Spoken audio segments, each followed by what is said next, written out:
سامعین حضرات، جو آیتیں تلاوت کی جا رہی ہیں ان کا مختصر خلاصہ آپ کی خدمت میں پیش ہے۔ سورۃ المائدہ پڑھی گئی، اس میں ابتدائی جو آیت ہے اس میں اللہ تبارک و تعالیٰ نے فرمایا کہ اے ایمان والو، جو کچھ تم وعدہ کرو اسے مکمل پورا کرو۔ عام طور پر معاشرے میں یہ بات مشہور ہے کہ وعدہ کیا ہی جاتا ہے توڑنے کے لیے، جبکہ قرآن یہ کہتا ہے کہ قرآن کا ایک طریقہ ہے کہ جب بھی وہ کوئی حکم دینا ہوتا ہے تو فعل امر کا استعمال ہوتا ہے۔ یہ عربک گرامر کے اعتبار سے آرڈر کے طور پر استعمال ہوتا ہے۔ جب بھی اللہ تعالیٰ کوئی حکم نازل فرماتے ہیں تو اس کو ایسے ورڈ سے استعمال کرتے ہیں جس میں یہ بتایا جاتا ہے تمہارے لیے کرنا ضروری ہے۔ اسی میں سے ہے اوفو بالعقود، کہ تمہیں چاہیے کہ تم جو بھی وعدہ کرو اسے مکمل پورا کرو، اگر نہیں کرو گے تو پھر اس میں گناہ دیا جائے گا، اس کی پوچھ ہوگی۔ عام طور پر پہلے تو ایسا نہیں ہوتا تھا، لیکن دھیرے دھیرے مسلم معاشرے کی ایک بڑی کمی یہ بتائی جاتی ہے کہ مسلمانوں میں وعدہ وفائی آج کل نہیں ہے۔ تھوڑی دیر کا مطلب میں تھوڑی دیر میں آ رہا ہوں، یہ بولنے کا مطلب اتنی دیر میں پہنچ جائے جتنی دیر میں سامنے والا ایک امید رکھتا ہے۔ صبح پرسوں اس طرح جو بھی مومن وعدہ کرتا ہے اس کا مطلب ہے کہ اس وعدے کو پورا کرنا ضروری ہے، واجب ہے، فرض ہے۔ اگر کوئی وعدہ پورا نہیں کرتا ہے تو اللہ کے ہاں اس وعدے کی بھی پکڑ ہوتی ہے، جسے کمٹمنٹ کہتے ہیں۔ اگر کوئی کام ہم اپنے ذمے لے لیے کہ صبح تک کر کے دے دیں گے، لیکن اگر نہیں کر کے دے رہے ہیں تو پھر اس سے پھر رابطہ کر کے یہ کہنا ضروری ہے کہ میرے سے کل تک نہیں ہوگا، مجھے اور کچھ وقت دیا جائے، مہلت دی جائے۔ کسی بھی طرح کا کوئی وعدہ کیوں نہ ہو، اس سلسلے میں ہمیں محتاط رہنے کی ضرورت ہے۔ اسی طرح ایک مشہور واقعہ کل کی تراویح میں گزرا تھا۔ حضرت آدم علیہ السلام کی جو اولاد کا سلسلہ تھا وہ ایسا تھا کہ ایک ہی وقت میں حضرت حوا علیہ السلام کو جڑواں بچے پیدا ہوتے تھے، ایک بیٹا ایک بیٹی، ہر حمل میں دو بچے ہوا کرتے تھے۔ اور طریقہ یہ تھا کہ جو ایک ساتھ پیدا ہونے والے بچے ہیں ان کا آپس میں نکاح نہیں ہوگا، بلکہ جو سیکنڈ ٹائم پیدا بچہ بچی ہوں گے اس بچے کا اس بچی سے اور اس بچی کا اس بچے سے، ایسے نکاح ہوتا تھا۔ لیکن ایک مرتبہ ایسا ہوا کہ حابل اور قابل کا قصہ آپ لوگوں نے بہت زیادہ سنا ہوگا، اللہ تعالیٰ نے اس کو بیان کیا ہے۔ تو حابل کے ساتھ جو بچی پیدا ہوئی تھی وہ خوبصورت نہیں تھی، بلکہ قابل کے ساتھ جو پیدا ہوئی تھی وہ زیادہ خوبصورت تھی۔ تو انہوں نے آپس میں جھگڑا شروع کیا۔ قابل نے کہا کہ میں جس سے اس کا نکاح نہیں ہو سکتا تھا، اس نے کہا کہ میں اسی سے نکاح کروں گا۔ تو اس طرح جھگڑا ہوا، بات آگے بڑھی۔ پھر ان کو یہ کہا گیا کہ اس زمانے کا ایک طریقہ تھا کہ اگر کوئی معاملے میں فیصلہ کرنا ہوتا یا کوئی مسئلہ ہوتا تو ایک قربانی دینی پڑتی تھی، جس کی قربانی قبول ہو جائے اس کے حق میں فیصلہ ہوتا تھا۔ قربانی کا ایک طریقہ یہ تھا کہ جانور ذبح کر کے ایک پہاڑ پر یا کہیں رکھ دینا تھا، کوئی چیز آ کر اس کو اٹھا کر لے چلی جاتی تھی۔ اگر کسی کا جانور یا قربانی کا گوشت اٹھا کر لے چلے گئے جانور یا کوئی بھی اللہ کی طرف سے، تو سمجھا جاتا ہے کہ اس کی قربانی مقبول ہو گئی۔ اگر کسی کا نہیں اٹھایا گیا تو اس کا مطلب اس کی قربانی قبول نہیں ہوئی۔ تو اسی طرح وہ فیصلہ بھی حابیل کے حق میں ہوا، لیکن قابل نے پھر بھی نہیں مانا، تو آپس میں جھگڑا ہوا۔ جھگڑا ہونے کے بعد حابیل کو قابل نے قتل کر دیا۔ تو اس کے بعد قتل کرنے کے بعد اس کو یہ نہیں پتا چلا کہ اب کیا کرنا ہے۔ دنیا کا پہلا قتل تھا، پہلا مرڈر تھا، تو اب اس کو کیسے دفنایا جائے، کیا کیا جائے، اس کے بارے میں انہیں نہیں معلوم تھا۔ تو اللہ تعالیٰ نے فبعث اللہ غرابا یبحث فی الارض لیریہ کیف یواری سوءۃ اخیہ، اللہ تعالیٰ نے ایک کوے کو بھیجا۔ اس کوے نے، وہاں ایک کوا مرا ہوا تھا، دوسرے کوے نے اس کو دفنانے کے لیے مٹی کھود کر اس کوے کو اس میں دفن کر دیا۔ تو اس نے دیکھا، اس کو پتا چلا اچھا ایسے دفن کیا جاتا۔ تو یہ سلسلہ شروع ہوا۔ اس کے علاوہ اور کئی آیتیں گزری۔ ایک آیت یہ آئی جس میں بتایا گیا تھا کہ تیمم کا جو طریقہ ہے اس کو بتایا گیا کہ یہ جو تیمم ہے یہ ہمارے لیے باعث رحمت ہے۔ اس کے کچھ کنڈیشنز ہوتے ہیں۔ عام طور پر ایسا ہوتا ہے کبھی کبھی گھروں میں پانی نہیں ہے تو لوگ فوراً تیمم کر لیتے ہیں، حالانکہ تیمم ویسے نہیں ہوتا ہے۔ تیمم کے لیے اصول طریقے ہیں کہ اگر کم سے کم 2 کلومیٹر تک پانی نظر نہیں آ رہا ہے، 1 کلومیٹر ادھر 1 کلومیٹر ادھر پانی کہیں مل ہی نہیں رہا ہے، یا پھر ایسا مرض ہے، ایسا زخم ہے جس پر پانی پڑنے کی وجہ سے اور زخم بڑھنے کا اندیشہ ہے، تو ایسی صورت میں تیمم کا حکم دیا گیا ہے۔ ایسا نہیں کہ گھر میں پانی نہیں ہے یا زیادہ ٹھنڈ ہو رہی ہے، اس وقت تیمم کریں گے تو وہ تیمم بھی نہیں ہوگا، پھر اس تیمم سے کی گئی نماز بھی ادا نہیں ہوگی۔ اسی طرح حضرت عیسیٰ علیہ السلام کے بارے میں بار بار آپ نے نام سنا ہوگا، میں نے اس سے پہلے بھی حضرت عیسیٰ علیہ السلام کی کچھ باتیں آپ کے سامنے رکھی۔ اس سورہ کا نام مائدہ رکھا گیا، اس کے معنی ہے دسترخوان، اس لیے رکھا گیا کہ اللہ تعالیٰ سے حضرت عیسیٰ علیہ السلام نے دعا کی کہ ربنا انزل علینا مائدۃ من السماء، کہ اللہ ہمیں آسمان سے دسترخوان نازل فرما۔ یہ انہی کی قوم کی کچھ لوگوں کا ایک مطالبہ تھا، تو اس کو پورا کرنے کے لیے حضرت عیسیٰ علیہ السلام نے یہ دعا کی تھی، تو اسی ورڈ کو اس سورہ کا نام رکھ دیا گیا ہے۔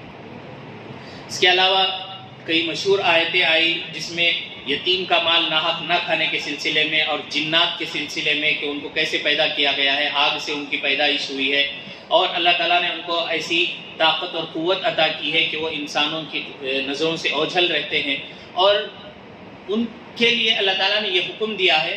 عام طور پر ذہنوں میں یہ بات ہوتی ہے کہ جنات کو یہ حکم ہے کہ جہاں انسان بستے ہیں وہاں وہ نہیں بسنا ہے۔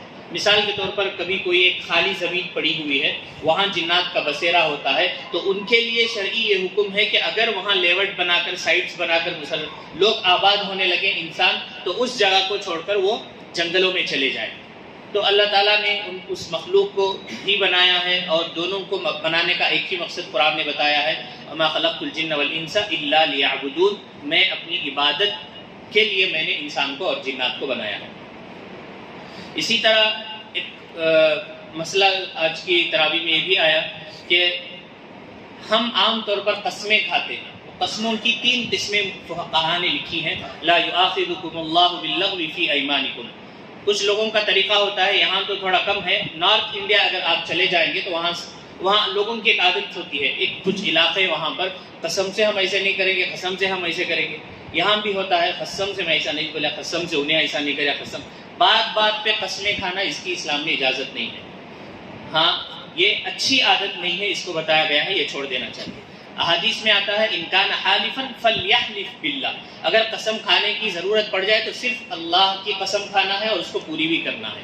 اگر پوری نہیں کریں گے تو کیا ہوگا، اس کا بھی کفارہ ہے، وہ میں آگے بیان کروں گا۔ پہلی قسم ہے قسم کی یمین لغو، جو بیکار میں بات میں جو قسم کھاتے ہیں، وہ قسم نہیں کھانا چاہیے، وہ بیکار قسم ہے، اس کا کوئی اعتبار نہیں کیا جائے گا، اس میں کفارہ بھی نہیں ہے، گناہ بھی نہیں ہے، لیکن وہ اچھی عادت نہیں مانی گئی ہے۔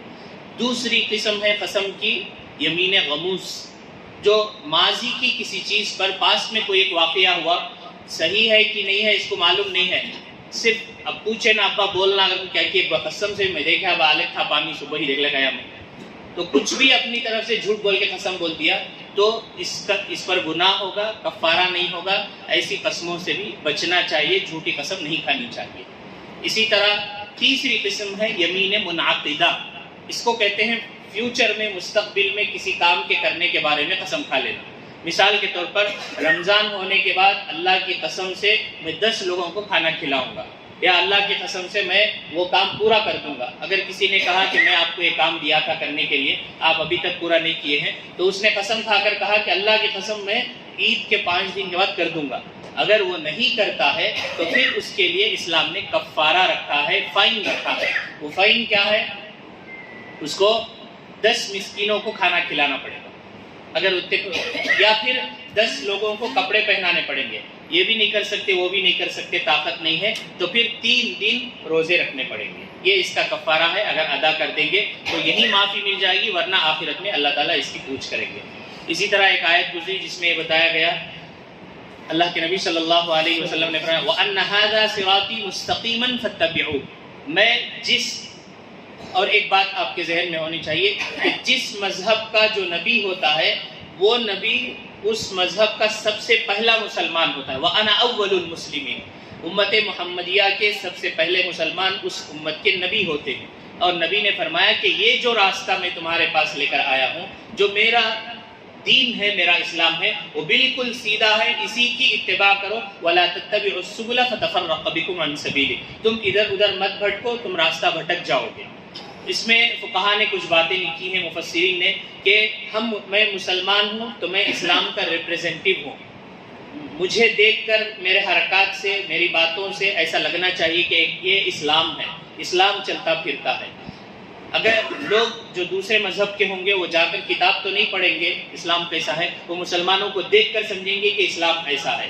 تو اگر میں اپنے مذہب کے بارے میں یقین سے کہتا ہوں کہ یہی سب سے بہتر ہے تو مجھے اس پر عمل بھی کر کے دکھانا ہے، تبھی جا کر مانا جائے گا کہ اس کی بات اور اس کا عمل دو بھی ایک ہے۔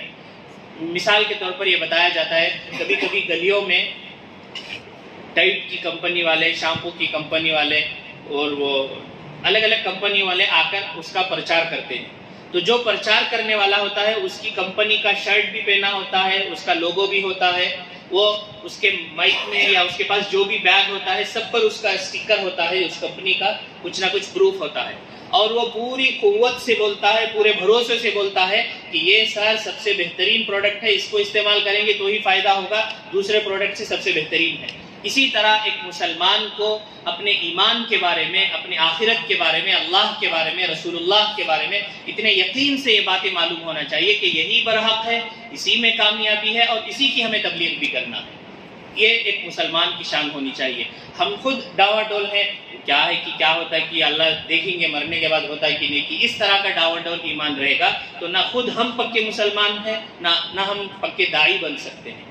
اور اللہ تعالیٰ نے انہی آیات میں آپ صلی اللہ علیہ وسلم سے یہ بھی کہا، یا ایھا الرسول بلغ ما انزل الیک من ربک، اے اللہ کے نبی آپ کو جو کام دیا گیا ہے، آپ کا کام ہے وہ پورا کریں۔ وَإِن لَّمْ تَفْعَلْ فَمَا بَلَّغْتَ رِسَالَتَهُ، آپ کو جس تبلیغ کے لیے، جس مشن کے لیے اٹھایا گیا ہے، بھیجا گیا ہے، اس مشن کا مکمل کرنا آپ کی ذمہ داری ہے۔ اگر آپ نے نہیں کیا تو آپ اپنے کام میں ناقص ہو جائیں گے۔ یہ مفسرین نے لکھا ہے، بول رہے ہیں اللہ نبی کو، لیکن اصل یہ ایڈریس، یہ خطاب امت کے لیے ہے کہ جو دین ہم تک پہنچا ہے اس کو دوسروں تک پہنچانا ضروری ہے۔ اسی کو آپ صلی اللہ علیہ وسلم نے فرمایا، بلغوا عنی ولو آیہ، میری طرف سے ایک بات، ایک حدیث بھی اگر تمہیں معلوم ہے تو تمہاری ذمہ داری ہے کہ وہ دوسروں تک پہنچاؤ۔ اگر تم نہیں پہنچاتے تو اللہ کے یہاں اس کی بھی پوچھ ہوگی۔ لہٰذا ہمیں چاہیے کہ جو کچھ ہم سیکھتے ہیں، سنتے ہیں، یہ ان سب باتوں کو دوسروں تک پہنچانا ضروری ہے۔ اللہ تعالیٰ ہمیں عمل کی توفیق عطا فرمائے۔ سبحان اللہ و بحمدہ، سبحانک اللہم و بحمدک، ونشہد ان لا الہ الا انت، نستغفرک ونتوب الیک۔